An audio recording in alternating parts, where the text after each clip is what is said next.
at AM Northwest, an expert will have advice, tips for selling your home in today's tough economy.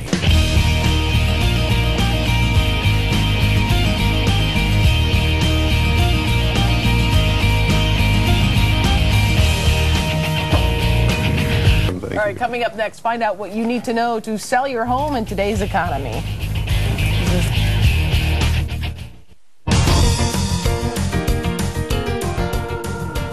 Thanks for watching AM Northwest. You know, now can really be a scary time to think about selling your home. So here with advice for getting it sold, we welcome real estate expert Tammy Beckley. Good to see you, Tammy. Good to see you, too. Tell us about the market a bit right now. Are homes selling now? Homes are selling. Things are picking up, and that's the good news. So, and interest rates couldn't be lower. Interest rates couldn't be lower, so it's a really good time to go out and buy something. There's a lot of inventory on the market. Prices are good on those homes, and interest rates are down. And let's give people some tips. So if they've got a house and they're thinking about selling, what is the #1 tip you would give them? Make sure that it looks absolutely perfect?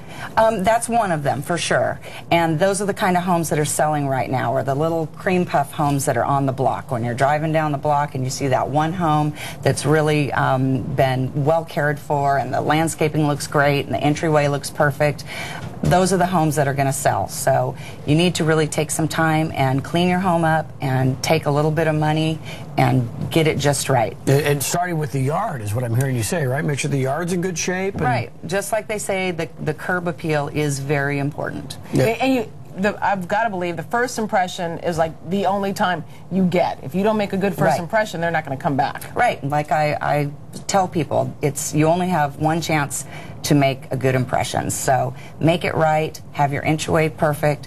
One thing that always seems to happen is that when you're taking your clients toward the front door, agents have a lot to do at that time. So we're dealing with paperwork. I have my purse. I'm getting the lockbox out to get the key out.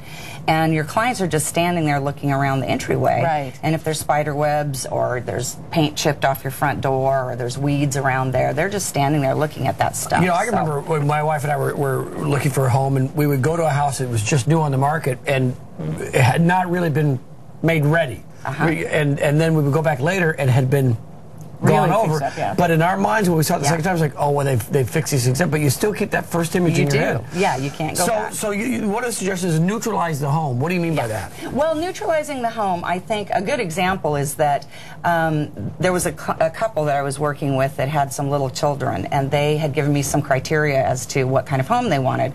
I took them to the home that met all their criteria. It was perfect for them. But we walked in the home, and the people that lived there at that time were a retired couple that had just elegant things all over the home. They traveled around the world, and they'd have a lot of little knickknacks, and they had porcelain figurines and this, that, and the other, and white columns with porcelain and glass things on them.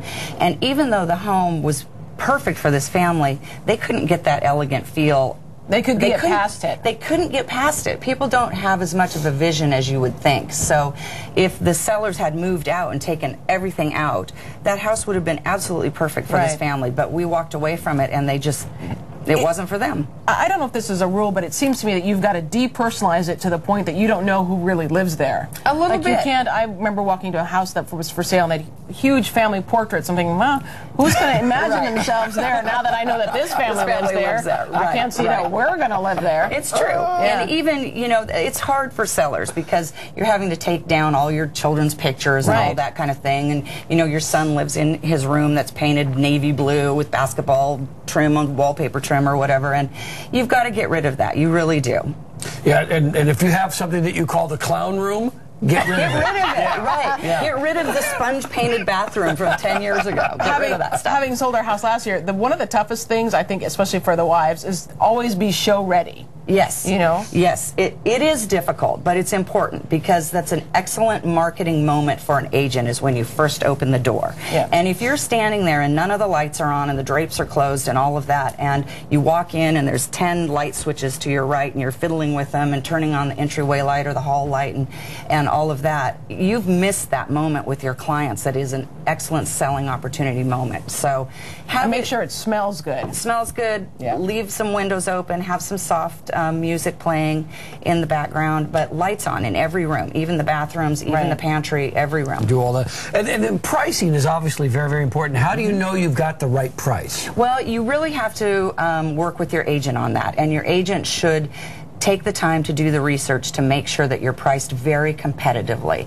And I like to tell my clients that I like them to be the low-hanging fruit, per se. And that will garner a lot more interest in your home. You'll have a lot more buyers coming through. And when an offer comes in, then you won't have to negotiate so hard off of your listed price. It's better to be competitive than leave yourself, what clients will say, don't I need to leave myself room for negotiation?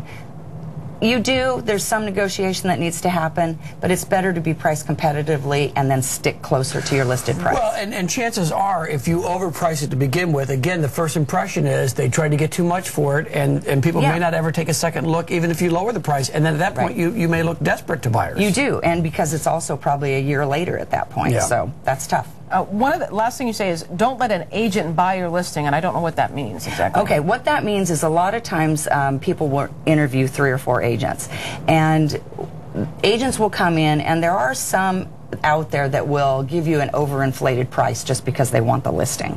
So don't choose the agent that came in with the highest price point on your home. Sure. Choose the agent that you feel you have the best personal connection with, and that you think has the ability to market your home the best. There you go. And as you said, people are buying homes again right now. At least it appears so. So, all right, if you want to get out of that house, now's the time.